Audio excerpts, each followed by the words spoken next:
بسم الله الرحمن الرحيم. السلام عليكم ورحمة الله وبركاته. أهلا بكم فيديو جديد سهل وبسيط مع مبودي.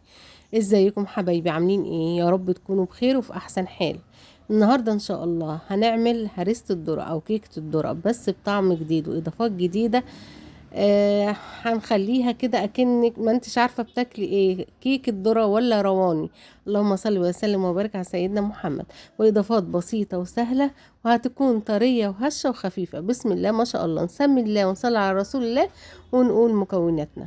انا معايا اللهم صل وسلم وبارك على سيدنا محمد كوبايه سميد بسبوسه، كوبايه دقيق ابيض، كوبايه دقيق ذره. اللهم صل وسلم وبارك على سيدنا محمد. ومعانا كوبايتين ونص سكر وكوبايتين لبن رايب او حليب المتاح عندك متوفر ليكي. ومعايا كوبايه الا ربع زيت، معايا كوبايه الا ربع زيت. ومعايا معلقتين قشطه بتاعت وش اللبن. ومعانا اربع بيضات. عايزه تنقصي البيض او مفيش بيض كفايه. كل بيضه بتعمل كوبايه ربع كوبايه من السائل. هنا معايا قشر ليمونه بشرته على القشطه، معلقتين القشطه اللي قلت لكم عليهم. وزي ما بقول حبايبي مش عايزه، ومعلقه خل. خلص المقادير بس.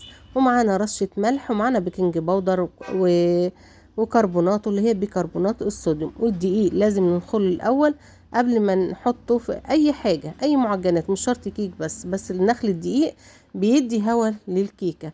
انا هنا معايا بيكنج باودر، هحط على المقدار دوت. طبعا معايا يعني 4 كوبايات دقيق. عايزين معلقة كبيرة هرمية ونص معلقة من البيكنج باودر، يعني معلقة من البيكنج باودر هرمية ونص معلقة كمان بيكنج باودر تكون مليانة. ومعايا ربع معلقة كربونات أو بيكربونات الصوديوم. اللهم صل وسلم وبارك على سيدنا محمد. انا دلوقتي هحط السكر على البيض وهنضربهم ضرب يعني كويس جدا لحد ما لونه يفتح ويكتر معانا او يعلى معانا كده او يهيش معانا زي ما بتسموه. يبقى انا معايا كام كوباية سكر؟ كوبايتين وربع سكر، كوبايتين وربع سكر. اللهم صل وسلم وبارك على سيدنا محمد. ممكن تعمليها بايدك، مش شرط مضرب كهرباء، ممكن مضرب سلك عادي جدا، ممكن في الخلاط. حطي البيض والسكر في الخلاط واضربيهم ضرب كويس. وبعد كده ضيفي عليهم اللبن. هحط معلقة صغيرة من الخل. اللهم صل وسلم وبارك على سيدنا محمد. انا هحط معلقتين خل، معلقتين صغيرين، معلقة دلوقتي اثناء ضرب البيض، وهحط معلقة عند لما اخلص في الاخر كده لما نحط الدقيق. بعد ما ضربنا البيض كويس وبقى لونه افتح كده. وطبعا انا حطيت كيس فانيليا برتقان بريحه وطعم البرتقان، وممكن نعملها بالبرتقان برضو. اللهم صل وسلم وبارك على سيدنا محمد. بعد ما ضربنا الزيت كده حوالي دقيقه هنحط معلقتين القشطه وقشر الليمون. عايزه تستغني عن القشطه استغني عنها، بس هي موجوده في كل بيت. بنغلي اللبن وبنحطه في التلاجة وبيعمل وش، لما بيبرد بنحطه في التلاجة بيعمل وش. اللهم صل وسلم وبارك على سيدنا محمد. بنشيل القشطه من عليه. اللهم صل وسلم وبارك على سيدنا محمد. طيب احط ايه؟ لو مش هحط قشطه حطي معلقه سمنه كبيره هرميه كده. واللي انا بحطه دوت معلقه عسل ابيض او اسود او سيرب كنافه. طيب ده ليه؟ بيخلي الكيكه اطرى وهشه وخفيفه وتقعد معاكي مده طويله اكنك لسه عاملاها. طب وحطينا برضو اللبن الرايب، وقبل اللبن الرايب كنت حاطه نص كوبايه لبن سخن، نص كوبايه ميه سخنه. بس انا كنت حطاها في اللبانه مطرح اللبن عشان اللبانه بيبقى فيها قشطه كده. فقلت ايه اما احط فيها الميه تسيح القشطه معاها. فحطيت نص كوبايه ميه كده. بعد ما ضربنا البيض بالسكر بالزيت حطيت نص كوبايه ميه بتغلي كده. وبعد كده حطينا كوبايتين اللبن الرايب، ممكن تستبدليهم بحليب الموجود عندك والمتوفر عندك استخدميه واعمليه. ممكن طب ما فيش لبن خالص، عندي لبن بودر ينفع، حطي 3-4 معالق لبن بودر وكملي بالباقي كمية السائل مية. طب السائل اللي معانا ده قد ايه؟ زي ما قلت زي ما شفتوا كده، خدت نص كوباية مية مغلية اللي كنت حطاها في اللبانة، غليتها واخدتها. وحطيت كوبايتين لبن رايب او زبادي المتاح عندك متوفر ليكي. طب زي ما قلت ما عندكيش لبن هنستبدله بميه، وهنحط عندك لبن بودر استبدليه بلبن بودر. طيب انا دلوقتي بعد ما خلصت كده ومعانا نص كوبايه جوز هند، نص كوبايه جوز هند. انا طبعا هسيب لكم المقادير في صندوق الوصف ان شاء الله. اللهم صل وسلم وبارك على سيدنا محمد.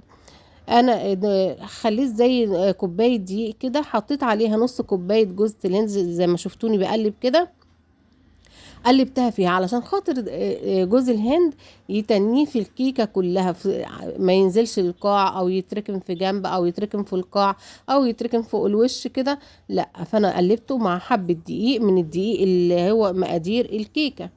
اللهم صل وسلم وبارك على سيدنا محمد. انا خدت الدقيق ونخلته كله، دقيق الذره مع سمية البسبوسه مع الدقيق الابيض، نخلتهم كلهم مع بعض مرتين ثلاثه كده. طبعا بنجيب صينيه بقى، الصينيه دي مقاس 28، بدهنها زيت او سمنه اي ماده دهنيه، وبرشها دي زي ما انتم شايفين كده، وبحط فيها السائل.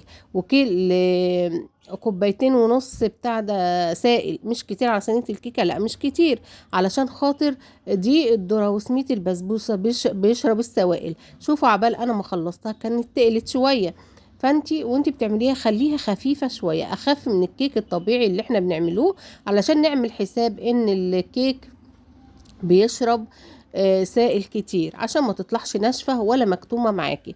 واذا طلعت طريه زياده عن اللزوم بتبقى قلبها معجن كده، او تحسيها ان هي معجنه. طيب طلعت تقيله بتحسي ان هي مكتومه وتقيله كده مش خفيفه، فلازم تكون تنزل كده تدي تموجات، تنزل تدي موجه كده. بدخلها على فرن سخن على الرف اللي في اللي في النص، ولما بتاخد لون كده بطلعها. طب اعرف ان هي استوت ازاي؟ ابص الاقي الصينيه فصلت الجناب بتاعها. طب انا عايزه اعرف الوسطانيه استوت ولا لا. احط شوكه او سكين، بوس سكينه عفوا، اذا طلعت نضيفه تبقى خلاص هي كده استوت وخدت اللون بتاعها حلو. ما تطلعهاش على سطح بارد عشان ما تهبطش معاكي.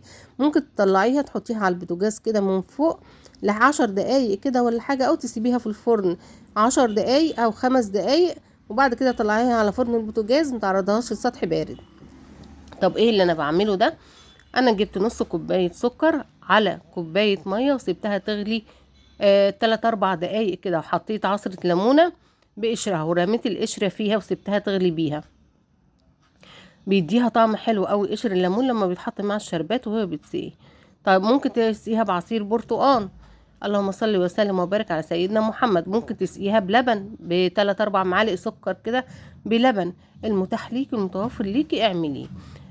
طب وانا لازم اسقيها؟ مش لازم تسقيها، بس دي يعني بيديها طعم حلو قوي، بيديها شاشه زي ما بقول لكم، عامله زي كيك الرواني، طعمها مدي على كيك رواني على كيك ذره كده، طعمها جميل جدا جدا بسم الله ما شاء الله.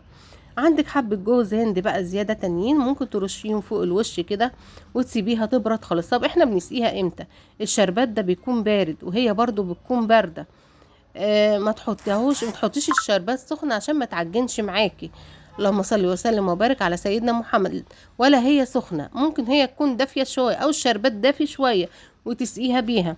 مش عايزه تسقيها ما تسقيهاش خالص، وهتبقى برضو جميله ان شاء الله. بس زي ما قلت الطعم بيبقى اقوى لما بتسقيها كده بالشربات. طب السكر معايا طلعت بسله معانا شربات اهوت، نزود له السكر شويه ونسقيها بيها برضو. اللهم صل وسلم وبارك على سيدنا محمد. وبعد ما بتبرد خالص كده وبتشرب الشربات بقى اللي احنا حاطينه لها، احنا حاطين نص كوبايه بس. اللهم صل وسلم وبارك على سيدنا محمد. بنقطعها ونطلعها كده مع كوبايه شاي بلبن، مع كوبايه شاي بسم الله ما شاء الله. شايفين المسام بتاعتها ناعمه ازاي، مش مفرغه، ما فيهاش فراغات كتير بسم الله ما شاء الله. اللهم بارك. انا اسفه حبايبي على الاصوات اللي بتسمعوها دي، اسفه، ربنا يرزق كل من كان يا رب. بسم الله ما شاء الله، كان طعمها تحفه تحفه. ورجاء حبايبي ما تنسوش اللايك والشير والاشتراك في القناه اذا الفيديو عجبكم، ويا ريت تقولوا لي ايه رايكم في القناه، ايه رايكم في الاداء في التقديم.